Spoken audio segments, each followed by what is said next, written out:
Hi guys, and to the psych peeps out there, I am Ariel Vivilla and I'm going to help you to understand one of the topic in biological psychology. So, let's go! And today we will deeply understand and learn more about the internal regulation of our body by these 3 points. Number 1 is the temperature regulation. Number 2 is the thirst. Number 3 is the hunger.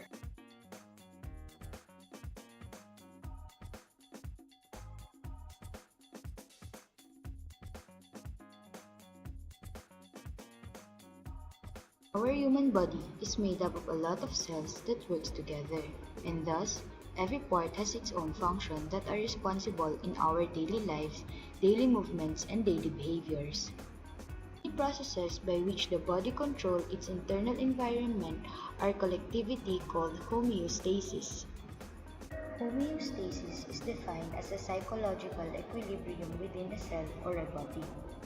According to Walter B. Cannon, it is a set of processes which certain body variable is set in a fixed range.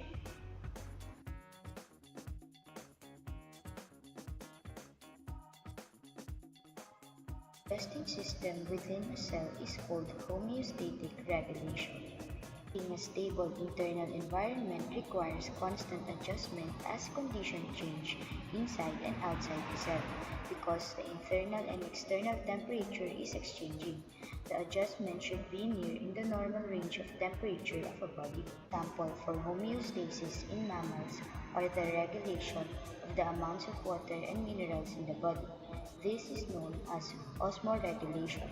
This happens primarily in the kidney. Excretion. This is done by the excretory organs such as the kidneys and lungs. Is the regulation of the body temperature and the regulation of blood glucose level. This is mainly done by the liver and the insulin and glucagon secreted by the pancreas in the body. Homeostasis is also have a connection with the endocrine system. Are chemical messenger molecules that are made by cells in one part of the body and cause change in the cells in another part of the body. The endocrine system regulates the metabolism and development of most body cells and body systems through feedback mechanism. Example, thyrotropin releasing hormone or TRH and thyroid stimulating hormone or TSH are controlled by a number of negative feedback mechanisms. The endocrine gland also releases hormones that affect skin and hair color, appetite, and secondary sex characteristics of males and females. The system has a regulatory effect on the organ systems in the human body. In the muscular system, hormones adjust muscle metabolism, energy production, and growth. In the nervous system, hormones affect neural metabolism, regulate fluid and ion concentration, and help with the reproductive hormones that influence brain development. The body temperature regulated is the set point. Normal human body temperature range is typically stated as 36.5 to 37.5 Celsius. Temperature of the body is regulated by neural feedback mechanism which operate primarily through the hypothalamus. The thalamus is responsible not only the control mechanism for detecting deviation but also the key temperature sensors. Control of this internal and behavioral mechanism, sweating of the body temperature starts at 37 Celsius. To regulate our body temperature, here are some examples for behavioral mechanism. Number 1 is putting on a jacket. Number 2 is going into the front of the electric fan. Number 3 is turning on the air condition. Number 4 is going into the beach. And number 5, drinking cold water. And number 6 is sitting on a shade. On the other hand, there are also internal mechanisms that mostly animals do, and it is by the help of the endotherms. Endotherms can alter metabolic heat production to maintain body temperature using both shivering and non-shivering thermogenesis. This is one of the examples of endotherms. Mouse can generate metabolic heat to maintain internal temperature. Other animals that can alter metabolic rate are the mammals, birth, and also the monotremes. This is the vasoconstriction. It is the shrinking and the vasodilation, expansion of blood vessels to the skin that can alter an organism's exchange of heat with the environment. Paul, stretching. Stretching helps the body to decrease the flow of heat to the skin. Is the countercurrent heat exchange is an arrangement of blood vessels in which heat flows from warmer to cooler blood, usually reducing heat loss. It was therefore essential for its survival to have a system to conserve energy in the form of heat. Through natural selection, a countercurrent heat exchange system was established in a gray whale's tongue. As warm blood flows to the tongue through an artery, it gives off heat to the blood returning to the whales through its veins. This is a significant way to save heat, as the heat would otherwise be lost to the water the whale swallows, and is a common mechanism in organisms that utilizes parallel pipes of flowing fluid in opposite direction in order to save energy. What part of the brain is responsible for regulating the body temperature? Hypothalamus, where the preoptic area part is responsible for the overheating and the anterior hypothalamus is responsible for the cold. To eat a bite of food, the salivary glands secrete saliva. As the food enters your stomach, gastric juice is secreted. As it enters the small intestine, pancreatic juice is secreted. Each of these fluids contains a great deal of water.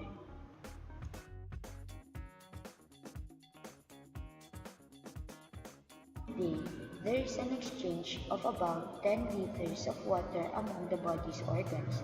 The osmoregulation of this exchange involves complex communication between the brain, kidneys, and endocrine system. A homeostatic goal for a cell, a tissue, an organ, and an entire organism is to balance water output with water input. Is the regulation of water input in our body. Water output per day average 2.5 liters. This must be balanced with water input. Our tissue produce around 300 milliliters of water per day through metabolic processes. The remainder of water output must be balanced by drinking fluids and eating solid foods. The average fluid consumption per day is 1.5 liters, and water gained from solid foods approximates 700 milliliters. Water intake. Fluid can enter the body as performed water, ingested food and drink, and to a lesser extent as metabolic water that is produced as byproduct of aerobic respiration and dehydration synthesis. A constant supply is needed to replenish the fluid loss through normal physiological activities such as respiration, sweating, and urination. Water generated from the biochemical metabolism of nutrients provide a significant proportion of a daily water requirement for some arthropods and desert animals, but it provides only a small fraction of a human necessary intake. In the normal resting state, the input of water through ingested fluid is approximately 2,500 ml per day. Water homeostasis is regulated mainly through ingested fluids, which in turn depends on thirst. Thirst is the basic instinct or urge that drives an organism to ingest water. Thirst is a sensation created by the hypothalamus, the thirst center of the human body. Thirst is an important component of blood volume regulation, which is slowly regulated by homeostasis. The regulation have this term hypothalamus-mediated thirst. Osmoreceptor is a sensory receptor that detects changes in osmotic pressure and is primarily found in the hypothalamus of most homeothermic organisms. Osmoreceptor detects changes in plasma osmolarity. Osmolarity of blood changes. Water diffusion into and out of the osmoreceptor cells changes. That is, the cells expand when the blood plasma is more dilute and contract with a higher concentration. The osmoreceptor detect high plasma osmolarity. They send signals to the hypothalamus, which creates the biological sensation of thirst. Osmoreceptors also stimulate vasopressin or ADH secretion, which start the events that will reduce plasma osmolarity to normal levels. For water output, fluid can leave the body in three ways: urination, excretion of feces, perspiration. Majority of fluid output occurs from urination at approximately 1,500 ml per day in a normal adult at resting state. Some fluid is lost through perspiration, but part of the body's temperature control mechanism and as a water vapor in expired air. However, these fluid losses are considered to be a very minor. This homeostatic control mechanism maintains a constant internal environment to ensure that a balance between fluid gain and fluid loss is maintained. The hormones ADH or antidiuretic hormone, also known as vasopressin, and aldosterone, a hormone created by a renin-angiotensin system, play a major role in a balance. Body is becoming fluid deficient, there will be an increase in the secretion of these hormones that causes water to retain by the kidney through increased tabular reabsorption and urine output to be reduced. Specific part of the hypothalamus are responsible for thirst. Area postrema and nucleus tractus solitary signal to the subfornical organ and to the lateral parabrachial nucleus. The latter signaling relies on the neurotransmitter serotonin. The signal from the lateral parabrachial nucleus is relayed to the median preoptic nucleus. However, the terms that has been said earlier, like area postrema, is a medullary structure in the brain that controls vomiting. Its privileged location in the brain also allows the area postrema to play a vital role in the control of autonomic function by the central nervous system. What are the behavioral mechanisms for thirst regulation? In order for us not to be thirsty, people has its own behavioral mechanism for water regulation. People may live near rivers or lakes. Some people will eat moisty foods. If has no choice, they excrete and intake urine again.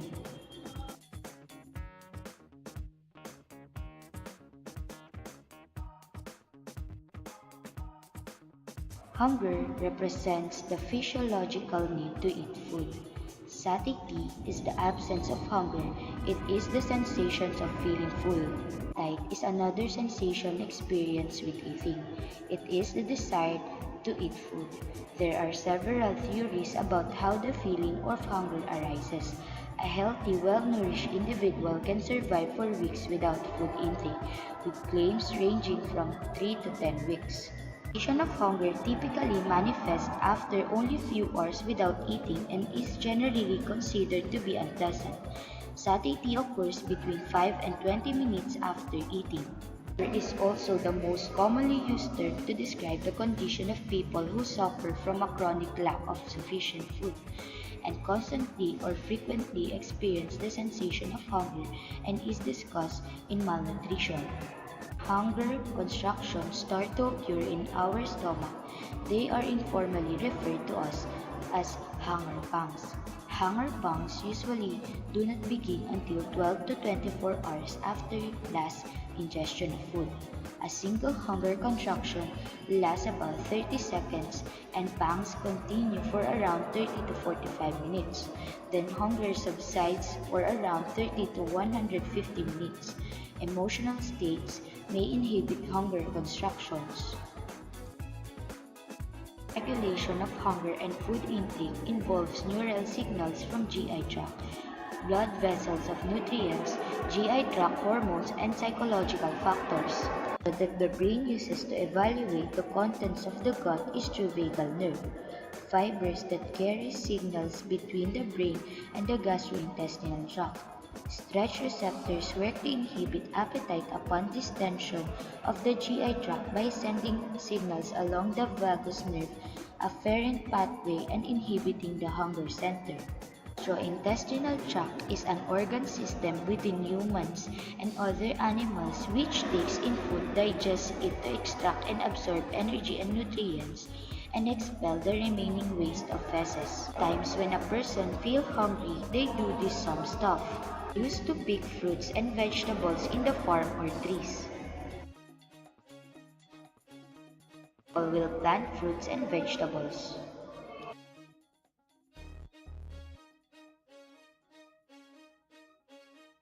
Hunt animals.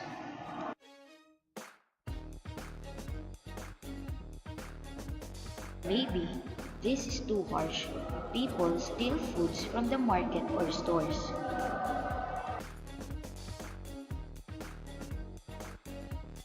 As we go further onto this, the one that is responsible for eating this food is the digestive system. Psychological process appear to be involved in regulating short-term food intake. It is liking and wanting. Liking refers to the palatability or taste of the food, which is reduced by the repeated consumption. Wanting is the motivation to consume the food, which is also reduced by the repeated consumption of the food.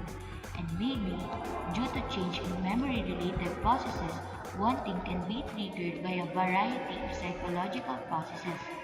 Thoughts of the foods may intrude on consciousness and be elaborated, for instance, as when one sees a commercial or smell a desirable food.